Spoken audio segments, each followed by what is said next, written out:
They wanted to stay put until their hometowns were freed by Ukrainian troops. But now, scores of people living in Russian-occupied territories of Ukraine are scrambling to leave. Hope for liberation has faded ever since the Kremlin announced a staged vote to annex 4 regions under its control. Desperate to create facts on the ground, Russia is looking to seize 15% of Ukrainian territory in a move the West has vowed to never recognize. Vote organizers in Donetsk making house calls, bringing the ballot boxes straight to the people. Amid the backdrop of war, residents are being asked to vote on joining the Russian Federation. Of course it's important. We were wondering when we would join Russia. Life will be calmer. The so-called referendums are being held over 5 days. Russian news outlets say most of the voting will take place door to door. Kremlin-installed leaders in the regions have been preparing for months, signing up residents as Russian citizens.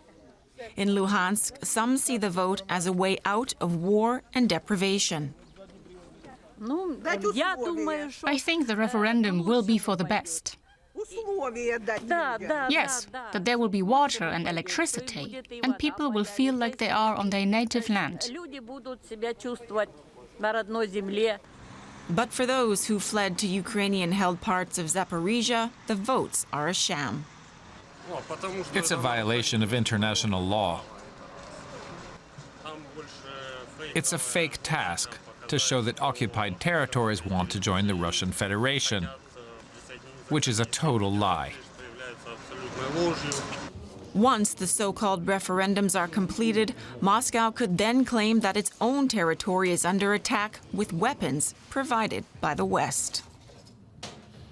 Let's now bring in Catherine Lawler. She's a senior analyst at the Institute for the Study of War. Welcome. How closely linked, do you think, are these sham referendums in occupied Ukraine to the mobilization order in Russia? I think they're closely interrelated. Announcing annexation and mobilization within 1 week of one another makes that clear. And there's a few reasons behind this. So one of the driving forces behind both is the recent success of Ukrainian counteroffensives.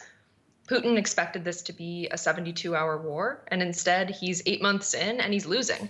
Ukrainian forces are taking back occupied Ukrainian territory bit by bit, and Russian forces are failing to hold their front lines. They desperately need more manpower.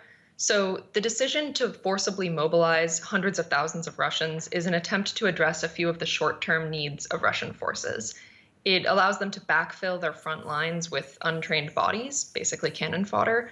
And if they don't care about training their people, and a lot of evidence suggests they do not care about training this first wave of mobilized personnel any more than they've cared about training their volunteer battalion recruits, you can move some untrained forces forward quickly, but it's not going to have a practical effect. And one of the most likely reasons why Russian President Putin has linked annexation and mobilization is that he can now exploit a law that bans the deployment of conscripts who haven't done sufficient training to conflicts abroad. And if Ukrainian territory is suddenly Russian territory under Russian law, Russia can legally and openly deploy conscripts to the front lines. They've been doing that all along, but they'll increase those deployments. But if you're saying that militarily it won't make a difference if you throw, let me phrase it that way, bodies at the problem, why is he doing it? I think Russian military leadership may believe that this will work, but it's actually going to exacerbate the logistical challenges and equipment shortages and may even cause more problems for Russia than for Ukraine. But I don't think they have a clear understanding of what's actually happening on the ground. Let's talk about the annexation efforts. Large parts of Zaporizhzhia and Donetsk are not under Russian control at the moment. What do you think Putin's plan is there? Honestly, I think the plan is incoherent. The Kremlin is going to find itself demanding that Ukrainian forces unoccupy supposedly Russian territory, but they won't be able to enforce that demand. And by choosing to illegally annex occupied Ukraine and calling it Russian territory, they might be hoping to deter additional Ukrainian counteroffensives and to deter Western military aid to Ukraine by falsely claiming that Western equipment is targeting Russian territory. But I think the Russians are underestimating the Western will to support Ukrainian sovereignty, as well as disregarding repeated and explicit Western statements that Ukraine is within its rights to use Western equipment against Russian forces on occupied Ukrainian soil, including in Crimea. How willing do you think Russia is to escalate the conflict once there are counterattacks on what they perceive to be their own territory?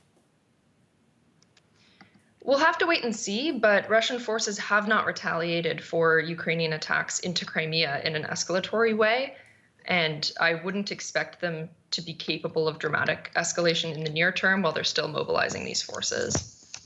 To what extent will Ukrainians in the occupied territories be forced by Russia to fight against their own country now? If Russia annexes these territories, which it will, conscription will absolutely apply to these newly annexed territories. Forced mobilization has been going on for years in the Russian proxy-controlled parts of Donetsk and Luhansk. In some villages that Russia has occupied since 2014, there are no Ukrainian men of fighting age left.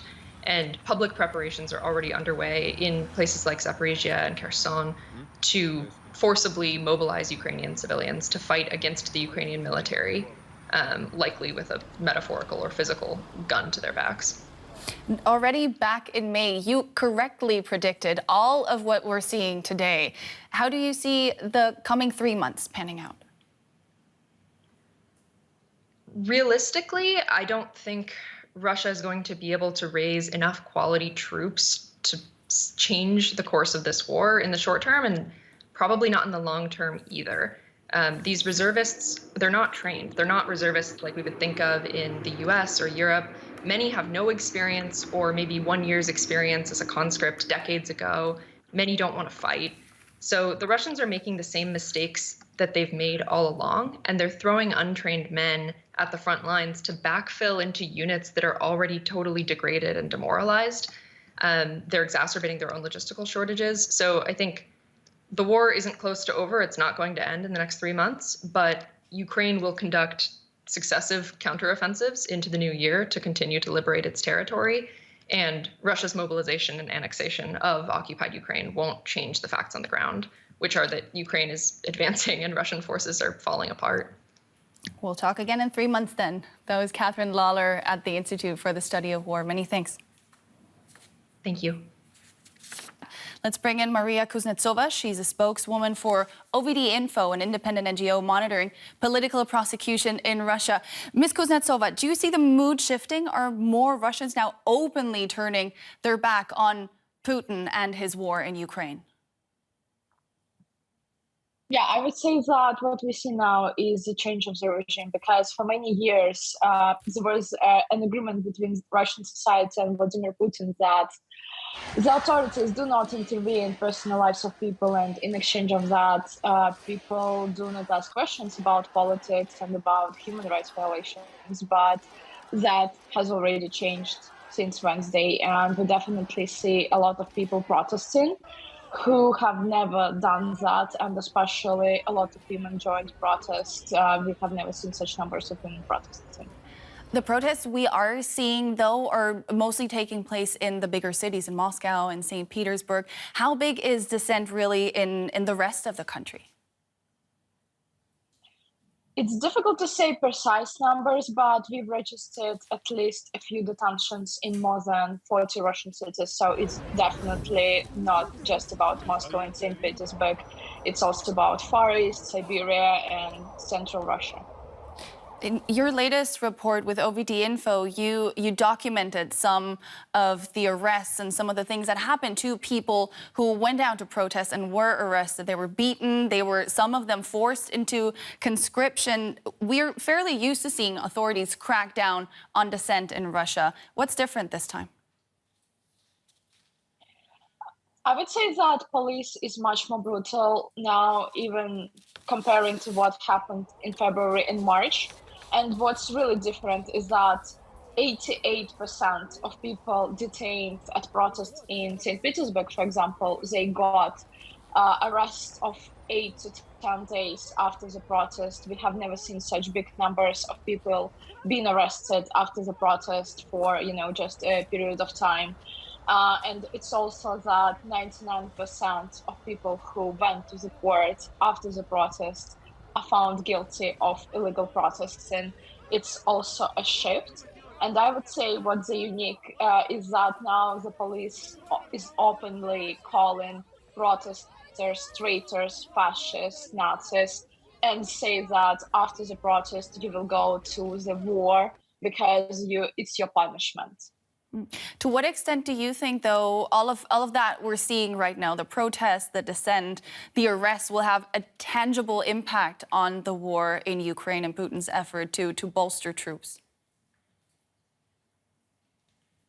As we see now is that a lot of people are fleeing the country, for example, and I would say that both protests and people living cannot directly influence what's happening, but it can start other ways of social disobedience in Russian society, maybe stopping to work or just, living works in mass amounts. And I would say that probably will have a huge impact. But still, I think it's really important that people try, not to go to the war, and just shows that Russians are those there are a lot of Russians who do not agree with the war. Maria Kuznetsova of OVD Info, thanks for your time and all this information. Thank you. The United Nations is wrapping up its first in-person gathering of world leaders since the start of the pandemic. Russia's escalation of the war in Ukraine has dominated proceedings in New York. The West, led by the United States, has condemned the Kremlin for making veiled threats to use nuclear weapons. Russia says Western allies have become party to the conflict by supplying weapons to Kyiv. Our DW correspondent Michaela Küfner is in New York City for us and is following the meeting. Michaela, has the UN resolved anything in terms of Ukraine? Well, the UN simply can't because Russia is part of the Security Council. Now, its task is to maintain peace and security in the world, and it is completely dysfunctional. That is shown by the conflict in Ukraine. So the short answer is no, nothing was resolved here, certainly when it comes to the conflict in Ukraine, that Russian aggression there. But the biggest tangible outcome is that clearly the trend is shifting against Russia. Sergei Lavrov, the Russian foreign minister, was at pains to maintain the rhetoric that Russia had been pushing from day one, that there was a liberation operation, that there was a suppression of Russians. Well, nobody is buying this here, and more countries simply want this conflict to go away. Russia is well on its way to becoming a pariah state, and that certainly helps those allies standing together trying to push back Russia. Now, notably, China and India, two important UN powers, have not openly condemned Russia's actions. Do we know where they stand? Yeah, this is a very interesting one. I mean, it clearly would be in China's interest to see Europe continuing and the United States continuing to struggle with this conflict. But Vladimir Putin made a huge mistake this week, for sure, when he made that second nuclear threat as all world leaders were gathering here. China wants to see itself in a role of a moderating force, but it wants this conflict to end. It's been quite clear in signaling that. And India, too, which is highly dependent on Russia because it's regionally so close, is also tangibly running out of patience, recognizing that war was actually started by the Russian side. So it's a lot in the diplomatic detail, but also very key allies are increasing their pressure, be it implicit or direct. Whether it's direct, we do not know. We're not in those conversations, on Vladimir Putin to back down. So whatever he threatens now, he will be pretty much alone on the world stage if he exacerbates that situation any further. And also there's many tiny countries, small countries here, who are simply running out of patience because they want to talk about the effects of climate change that their people are feeling every day. And once again, Ukraine dominated the agenda here. Our correspondent Michaela Küfner there reporting from New York City. Thank you.